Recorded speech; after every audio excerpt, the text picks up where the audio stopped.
नमस्कार दोस्तों, स्वागत है आप सभी का मेरे YouTube channel the secrets of medicine पर, जहां पर आपको मिलती है मेडिसिन और हेल्थ से रिलेटेड इंफॉर्मेशन। इस वीडियो में आज हम बात करेंगे डाइक्लोफेनेक इंजेक्शन के बारे में, इसके यूज के बारे में, इसके साइड इफेक्ट्स के बारे में, इसकी कॉन्ट्राइंडिकेशन के बारे में।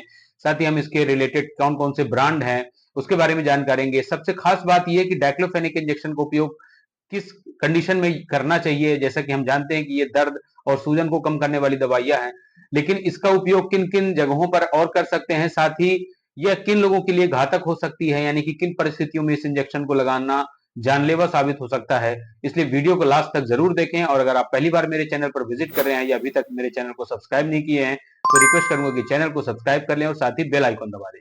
तो चलिए अब हम वीडियो में आगे बढ़ते हैं।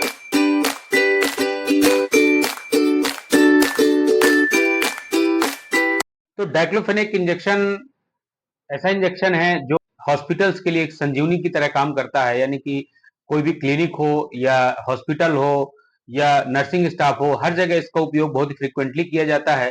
और ये दर्द से तुरंत राहत देने वाली फर्स्ट चॉइस कैटेगरी ड्रग होती है। डाइक्लोफेनेक इंजेक्शन का उपयोग सबसे ज्यादा किया जाता है। हालांकि डाइक्लोफेनेक जो ड्रग कंटेंट है वो कई फॉर्मुलेशन में आता है, यह टैबलेट फॉर्म में, इंजेक्शन में, इसके अलावा सस्पेंशन में और जेल के रूप में ये आता है। इस वीडियो में हम डाइक्लोफेनेक इंजेक्शन के बारे में डिटेल में जानेंगे। तो डाइक्लोफेनेक इंजेक्शन ज्यादातर सोडियम और पोटेशियम दो तरह के साल्ट में अवेलेबल होता है, जो कि डाइक्लोफेनेक इंजेक्शन 1 ml और 3 ml के पैकिंग में आता है, जिसमें कि जो ड्रग कंटेंट का जो कंपोजिशन होती है वो ईच ml 75 mg डाइक्लोफेनेक, या फिर 3 ml के अगर पैक की बात की जाए तो ये 25 mg ईच ml के हिसाब से भी ये 75 mg डाइक्लोफेनेक होता है। साल्ट इसके दोनों हो सकते हैं, डाइक्लोफेनेक सोडियम और डाइक्लोफेनेक पोटेशियम। अब हम बात करते हैं कि डाइक्लोफेनेक है क्या। तो डाइक्लोफेनेक एक non steroidal anti inflammatory category की ड्रग है, एनसेड्स जिसे कहते हैं, जो कि दर्द, सूजन और जो रेडनेस आ जाती है, उन ऐसे सिम्टम्स को कंट्रोल करने के लिए इसका उपयोग किया जाता है।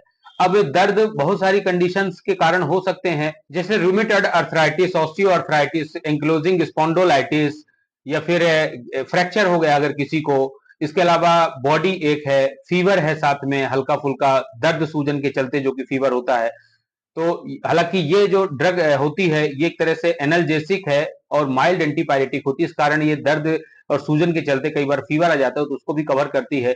इसके अलावा ये किसी अन्य प्रकार के दर्द, जैसे कि कान में दर्द हो रहा है, दांत में दर्द हो रहा है, तो डेंटल और ईयर पेन इसको भी कवर करता है। डिस्मेनोरिया यानी कि माहवारी के दौरान भी जो दर्द होता है उसको कवर करता है।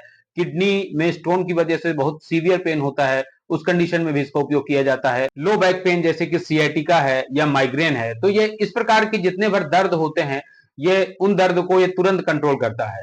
यह एक एनसेड्स कैटेगरी यानी कि non steroidal anti inflammatory drug है।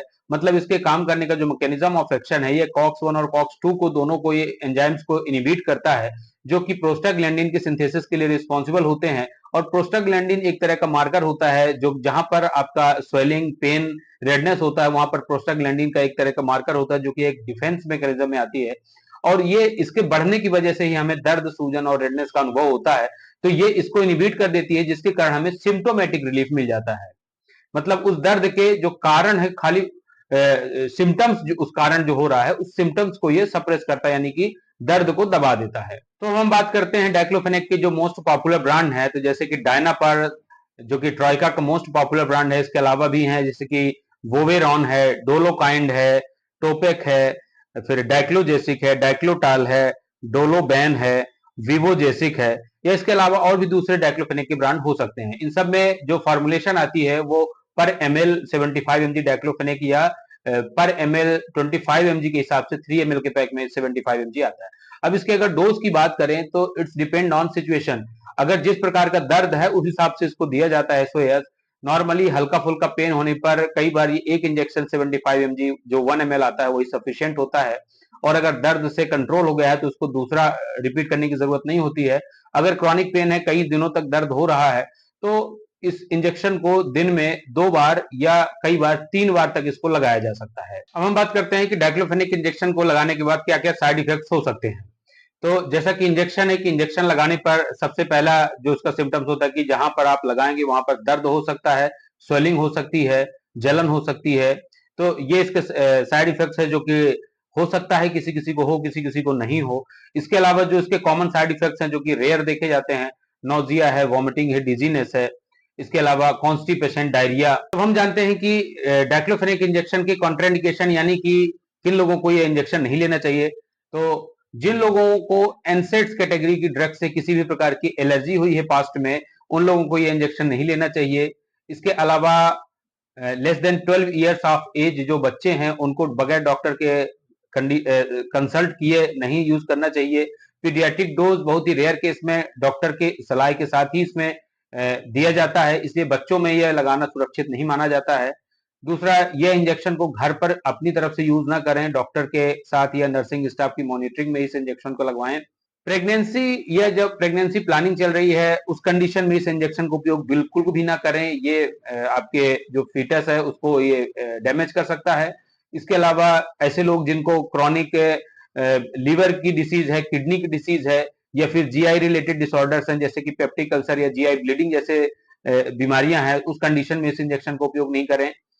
सबसे खास बात ये होती है कि जब अगर कोई व्यक्ति कार्डियक पेशेंट है या हार्ट रिलेटेड डिसऑर्डर्स है उसको, और उसको अगर बीपी बढ़ा हुआ है, यानी कि जैसे स्वेटिंग हो रही है और पल्स रेट बढ़ रही है या हार्ट रेट बढ़ रहा है, ऐसी कंडीशन में ये इंजेक्शन अगर उसके सीने में दर्द हो रहा है तो भूल कर भी ना लगाएं।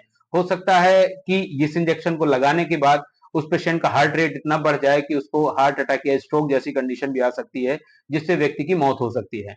इसलिए ऐसी कंडीशन में बगैर बीपी मॉनिटरिंग किए जो भी हार्ट से रिलेटेड पेशेंट हैं उनको ये बिल्कुल भी भूल के नहीं लगाना चाहिए। अब हम लास्ट में देखते हैं कि इसकी प्राइस कितनी होती है। तो एवरेज प्राइस जो मोस्ट पॉपुलर ब्रांड्स की देखी जाए तो 1 ml जिसमें 75 mg होता है डाइक्लोफेनेक, उसकी जो प्राइस होती है वह 25 रुपीज से लेके 35 रुपीज के बीच में होती है। वहीं पर जो 3 ml का होता है इंजेक्शन, जिसमें कि 25 mg ईच ml के हिसाब से होता है डाइक्लोफेनेक, उसकी जो एवरेज प्राइस है वो 15 रुपए से लेके 20 रुपए के बीच में होती है।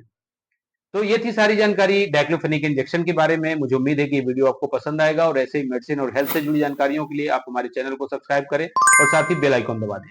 मिलते हैं नेक्स्ट वीडियो में। Thank you so much for watching.